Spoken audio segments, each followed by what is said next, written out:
Deze aflevering van JDM Car Brothers. Hoe upgrade je een diverter valve op een Fiat 500 Abarth of eventueel een Alfa Romeo Mito met een twin-air motor of een multi-air motor.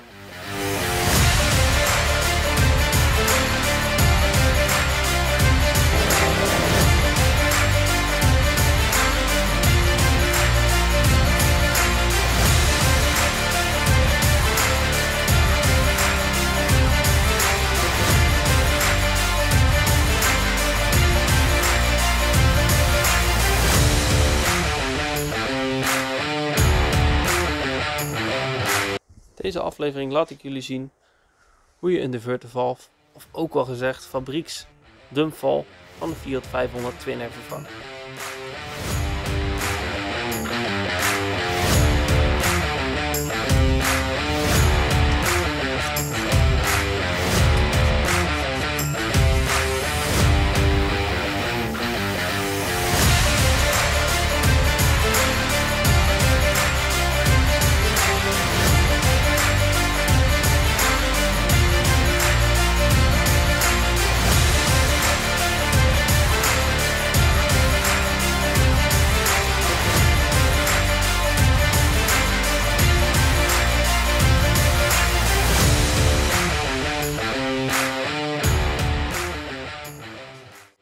Nadat de luchtbox is verwijderd, of in mijn geval cold air intake,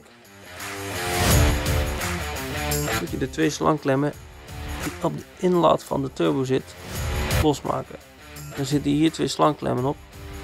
Origineel van het Fiat zitten hier een ander soort klemmen op, die zul je dus eerst kapot moeten maken en daarna vervangen de slangklemmen, zodat je het naderhand een keer beter los kan halen. Wat je nodig hebt is een 7 mm dopje en twee lange verlengstukken. Nu losschroeven.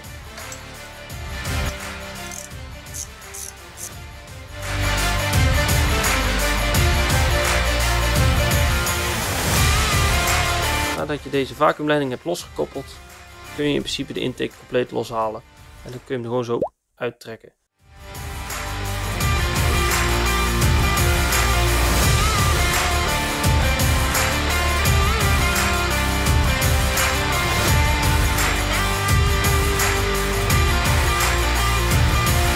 Aan de onderzijde van de turbo zie je de diverter valve. Het zwarte blokje. Die gaan we nou verwijderen. Het volgende wat je nodig hebt is een Imbus 5 en een kleine dop.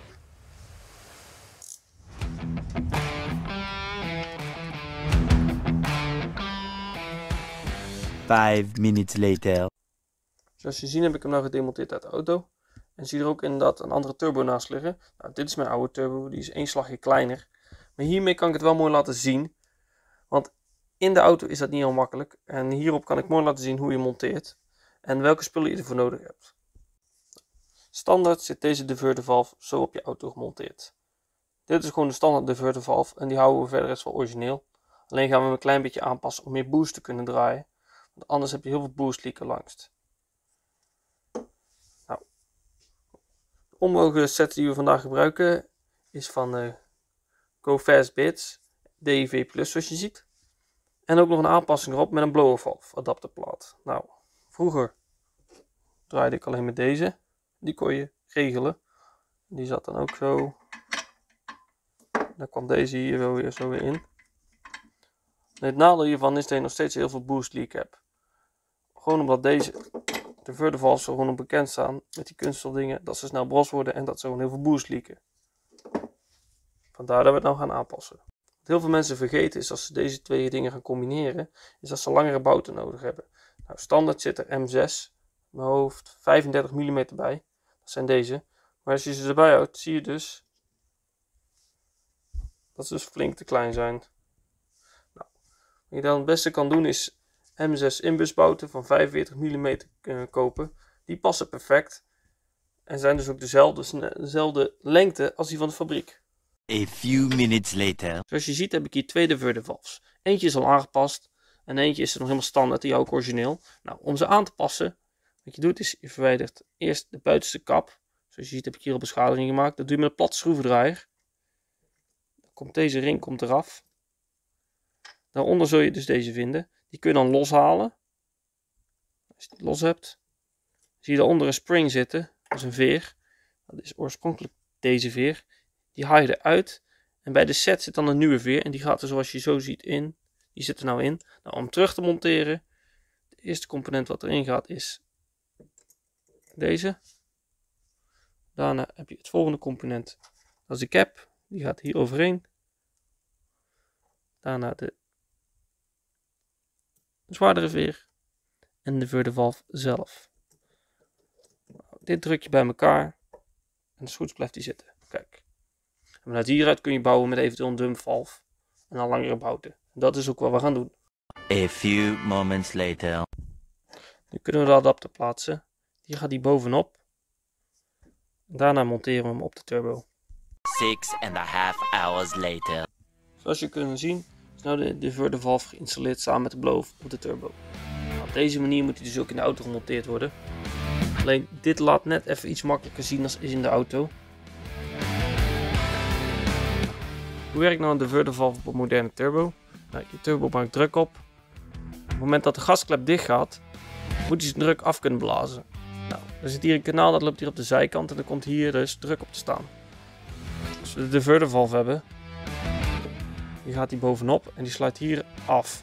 Op het moment dat dus het gasklep dicht gaat, geeft de ECU, dus boordcomputer, een signaal aan de verdevalve van je mag open gaan om de druk af te laten. Die gaat dus open. Normaal gesproken zit hier aan de zijkant een kanaaltje en dan gaat dat terug de inlaatzijde in. Waardoor hij zijn druk daar langs weer kwijt kan.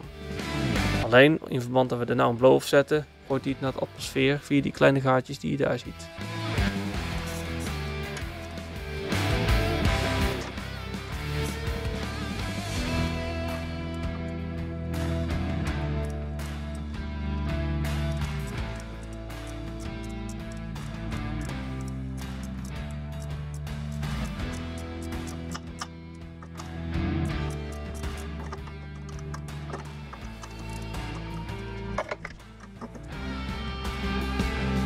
Nou, zoals je ziet zit de verdevalve op zijn plek.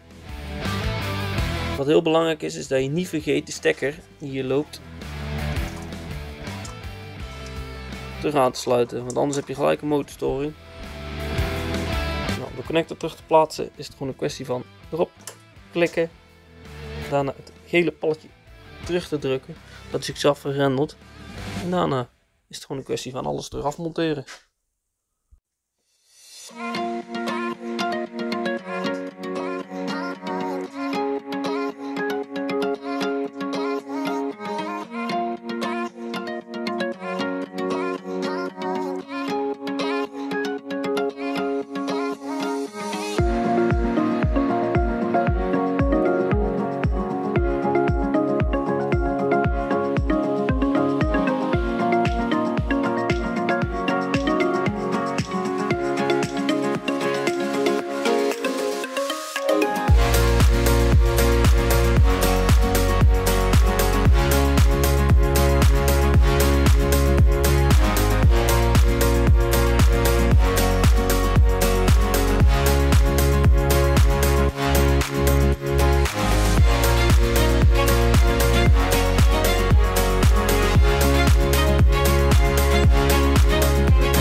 Zoals je ziet staat alles weer terug bij elkaar.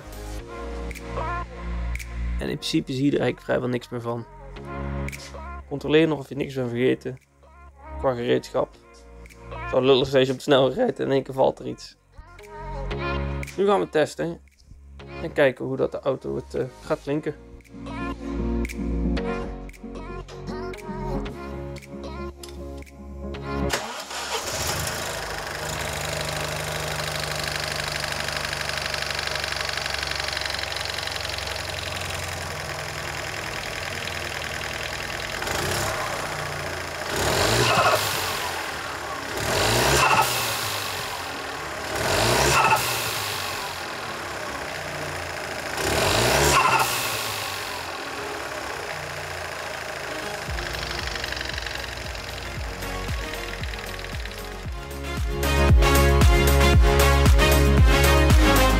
nou eventueel meer vragen over de Fiat 500 Panda of specifieke motoren van de Fiat, dan hoor ik het graag. Zet het even in de comments, dan reageer ik zo snel mogelijk.